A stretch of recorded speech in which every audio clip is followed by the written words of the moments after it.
I would basically just come in, find out what my target is for the day, press the button, just go, and the first piece of content, boom, it's just there on the screen in front of you. You take a look, you make a decision, you press a couple of buttons, it goes away, and the next one loads, and the next one, and the next one. And you are seeing dead bodies and murders, or people celebrating having killed somebody, dogs being barbecued alive.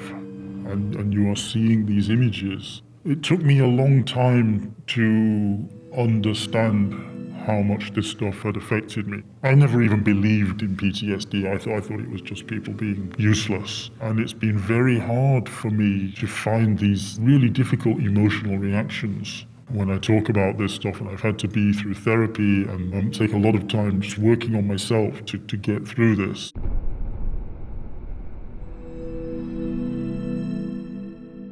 I used to work for Facebook, and my job was to spend 8 hours a day looking at all the worst things that people post online so that you don't have to see it. Mark Zuckerberg had just announced he wanted to hire thousands and thousands more people to do this work.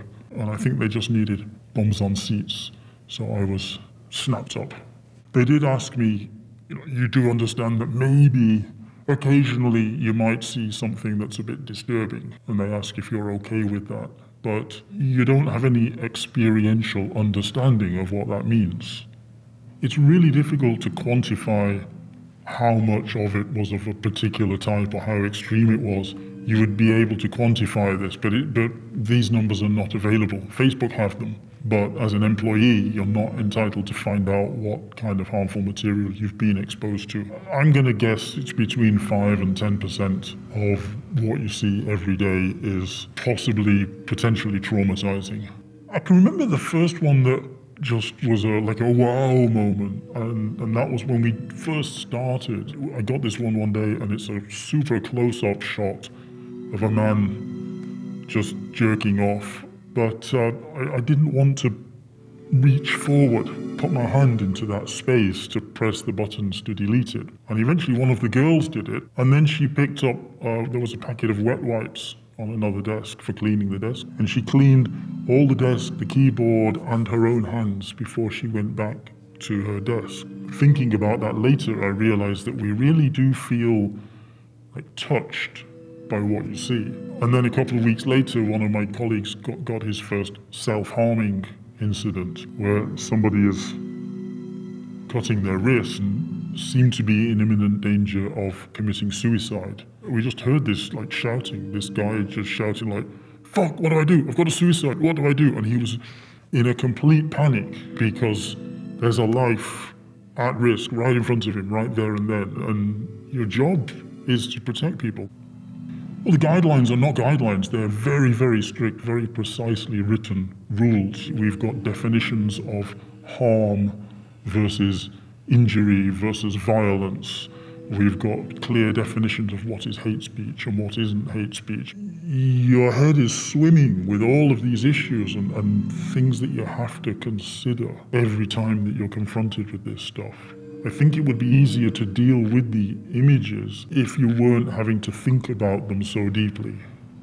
I worked the evening shift, so I would start at 6 p.m, finish at 2 o'clock in the morning. But then you would often wake up 3-4 hours later, you'd suddenly sit up in bed, remembering a decision that you've made and realizing that you've made a mistake. Like, I've missed a nipple. You remember some image that you'd seen and you suddenly realize that there was a naked girl on one side or an ISIS flag in the background, so now it should have been deleted under the terrorism policy. So you're obviously replaying this stuff in your head unconsciously while you're asleep, but then you're not allowed to talk about your work with anybody. We've all signed non-disclosure agreements, the Facebook omerta. We've all been told again and again, don't ever tell anybody what your job is. There was a wellness team on site, and they were responsible for resilience training and mental health issues, but they're not trained psychotherapists, psychologists, they're not mental health professionals. So you're at work and you get an email coming around saying, hey, we're having finger painting in the canteen this evening. I'm here to save the world. I'm looking at war crimes and child abuse. I haven't got time to go and go finger painting, so it was window dressing. The supports that were there were totally inadequate. For me, there was a creeping awareness and a loss of faith, a lot of hope, and it's just become this mindless drudgery where you've desensitized yourself from what you're seeing on the screen in front of you. But when I left, I was just relieved, and then I got a phone call from a journalist. Somebody had given them my number, and she wanted to talk to me off the record like this about the job. And she asked me these questions that you've been asking me about the content, the stuff that you see. And it was the first time I had addressed that I'd faced it. And it completely overwhelmed me, and I broke down and cried in a coffee shop. I was lost. I just didn't know what the fuck I was doing, what was going on. I was totally bewildered. You know, as I started to get my head around it and talk to specialists and doctors and people, I realized that this job had knocked me on my arse and I hadn't even realized it. Facebook denies that anybody could ever get PTSD. Nobody has been harmed. That's very explicit. And then there was a recording. Somebody actually taped what Mark Zuckerberg was saying in an internal meeting with employees last year. And Mark Zuckerberg said, it's a little bit overdramatic. He just totally dismissed all of the criticisms that have been made. It's denial. They don't want to know what's going on, and they'll say the right things. They say things that sound good, but they don't fucking care. And Mark Zuckerberg, I don't care what he's been told by other people. These stories have been repeated enough times now that he needs to go down onto the shop floor and see how people work day in, day out, see what's happening, and talk to people who've been harmed, and embrace the fact that he's got a problem he needs to solve.